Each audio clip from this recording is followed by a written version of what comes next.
তেলিয়ামুড়া মহকুমা প্রশাসনের খাদ্য জনসংবরণ দপ্তর বিভিন্ন এলাকায় অভিযান চালায়।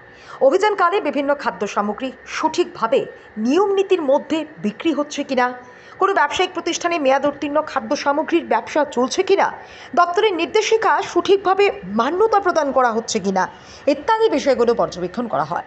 এছাড়াও অভিযানকালে অবৈধভাবে মজুত রাখা 28টি গ্যাস সিলিন্ডার উদ্ধার করে আধিকারিকরা। তেলিয়ামুড়ার কোন কোন জায়গায় মূলত অভিযান করা হয়েছে এবং কিসের পরিপ্রেক্ষিতে আজকের অভিযান? আজকে আমরা তেলিয়ামুড়াতে গোপন সূত্রের ভিত্তিতে আমরা অভিযান চালাই। তেলিয়ামুড়ার মধ্যে লাল টিলা এবং ইচারবিল, এবং ওইখানে আমাদের যিনি সাব ডিভিশনাল কন্ট্রোলার ফুড আছেন এবং চিফ ইন্সপেক্টর সাহেব আছেন, ওনাদের দক্ষ পরিচালনা এবং সুদৃঢ় ইনফরমেশনের ভিত্তিতে আমিও ওনাদের সঙ্গে ছিলাম। তো আমরা খুব সাকসেসফুলি আজকে আমরা 16টি সিলিন্ডার আমরা আজকে বাজেয়াপ্ত করতে পেরেছি। 28টা সিলিন্ডার আমরা বাজেয়াপ্ত, মোট দুটো জায়গা থেকে 28টা সিলিন্ডার বাজেয়াপ্ত করতে পেরেছি, যেগুলো অবৈধভাবে বাড়ির মধ্যে রাখা ছিল। এই আপনারা দেখতে পাচ্ছেন এখানে আমরা সব সেগুলোকে স্টক করেছি, সেগুলোকে আমরা বাজেয়াপ্ত করেছি।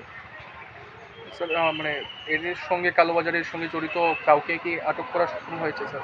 আমরা ওদের বিরুদ্ধে আইনগত যথাযোগ্য ব্যবস্থা আমরা নেব, এটা পরবর্তী পর্যায়ে হবে। এই মুহূর্তে আমরা যে 28টা সিলিন্ডার আছে সেগুলো আমরা অবৈধভাবে যেগুলো বাড়িতে মজুত করা রাখা ছিল সেগুলো আমরা বাজেয়াপ্ত করেছি।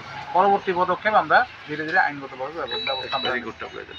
আর পাশাপাশি আমরা এক্সপায়ারিও জিনিসও আমরা অনেকগুলো চিপস প্লাস খাবার অনেক কাগজ জিনিসপত্র আমরা পেয়েছি যেগুলো এক্সপায়ার্ড হয়ে গেছে।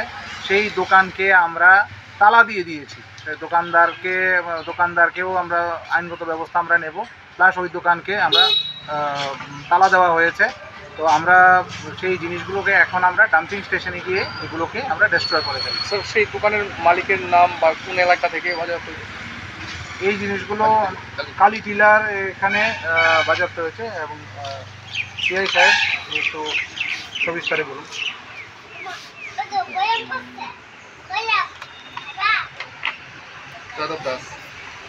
দোকান মালিকের নাম যাদব দাস।